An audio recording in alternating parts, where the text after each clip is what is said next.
Shin Megami Tensei is a post-apocalyptic role-playing video game developed and published by Atlus.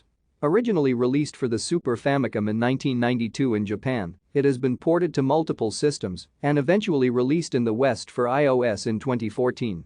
It is the third game in the Megami Tensei series and the first in the central Shin Megami Tensei series. The gameplay uses first-person navigation of dungeons and turn-based battles against demons. The player can recruit demons as allies by talking to them rather than fighting them, and 2 to 3 demons can be fused to create new demons.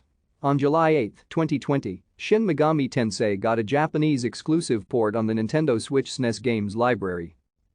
The story follows a player named Protagonist who lives in near-future Tokyo. When a portal to the realm of demons is opened by a man called Goto, United States officials order a nuclear attack on Tokyo.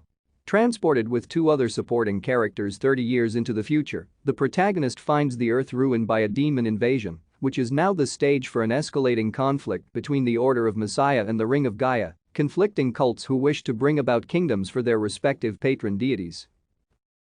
Thank you for watching. Like and subscribe if you would like to view more of our videos.